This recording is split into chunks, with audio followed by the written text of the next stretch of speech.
Hello बच्चों, आइए इस प्रश्न को देखते हैं। जंतु उत्तक के विभिन्न प्रकारों के बारे में दिए गए कथन पढ़ें व गलत कथन चुनें। एक, प्रत्येक फेसिकुलस पेशीय तंतुओं का बंडल उपकला उत्तकों से घिरा होता है जिसे पेरिमोइसियम कहते हैं। दो, बहु इकाई चिकनी पेशियां पक्षमाभी और आंखों की आइरिस की पेशियों और बड़ी रुधिर वाहिकाओं की पेशियों की दीवारों में पाई जाती हैं। तीन, स्तंभाकार उपकला जठर ग्रंथि, आंतरिय ग्रंथि व अग्नाशय कोष्ठों में पाई जाती है। यह श्रावण का कार्य करती है और उसे ग्रंथिल उपकला कहते हैं। चार, उपकला उत्तक भ्रूण की बाहरी त्वचा से उत्पन्न होते हैं व रुधिर वाहिकाओं से भरे होते हैं। विकल्प ए 1 व 3, विकल्प बी 2 व 4, विकल्प सी 2 व 3 या विकल्प डी 1 व 4।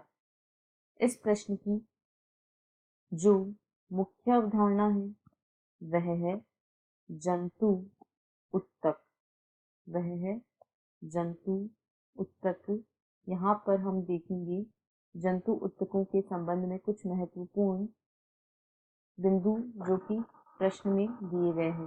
तो जंतु उत्तकों को वृहद रूप से 4 प्रकार में बांटा जा सकता है। उपकला उत्तक, यह 4 प्रकार हैं। उपकला, संयोजी, पेशीय, उपकला, संयोजी, पेशीय व तंत्रिका उत्तक। ये चारों प्रकार के उत्तक ही होते हैं जो संपूर्ण शरीर का निर्माण करते हैं। अब यदि हम दिए गए कथनों को पढ़ें तो कथन 1 में कहा गया है, प्रत्येक फेसिकुलस या पेशीय तंतुओं का बंडल उपकला उत्तकों से घिरा रहता है जिसे पेरिमोइसियम कहते हैं। यदि हम एक पेशी तंतु की संरचना को देखते हैं, पेशी की संरचना को देखते हैं, तो यहाँ पर यह कई बंडल सदृश संरचनाओं से बना होता है जिन्हें फेसिकुलस कहते हैं। इन संरचनाओं को फेसिकुलस कहते हैं जो पेशी तंतुओं का बंडल होता है। और ये फेसिकुलस जो होते हैं ये संयोजी उत्तकों से घिरे रहते हैं। ये संयोजी उत्तकों से घिरे रहते हैं और ये जो संयोजी उत्तक का स्तर इन पर पाया जाता है उसे पेरिमाइसियम कहा जाता है। यहाँ पर कहा गया है उपकला उत्तकों का स्तर, तो यह गलत है। 2 में कहा गया है, बहु इकाई चिकनी पेशियां पक्षमाभी और आंखों की आइरिस पेशियों तथा बड़ी रुधिर वाहिकाओं की पेशियों की दीवारों में पाई जाती हैं। तो चिकनी पेशियां जो होती हैं उन पर ये अनैच्छिक पेशियां होती है, इच्छा द्वारा नियंत्रित नहीं की जा सकती हैं तथा इन सभी स्थानों पर ये पेशियां पाई जाती हैं।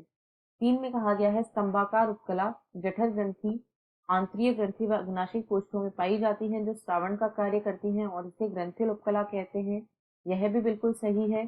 स्तंभाकार उपकला उपकला उत्तक का ही एक प्रकार है जो जठर ग्रंथियों, आंतरिक ग्रंथियों और अग्नाशय कोष्ठों में पाई जाती हैं और श्रावण का कार्य करती हैं।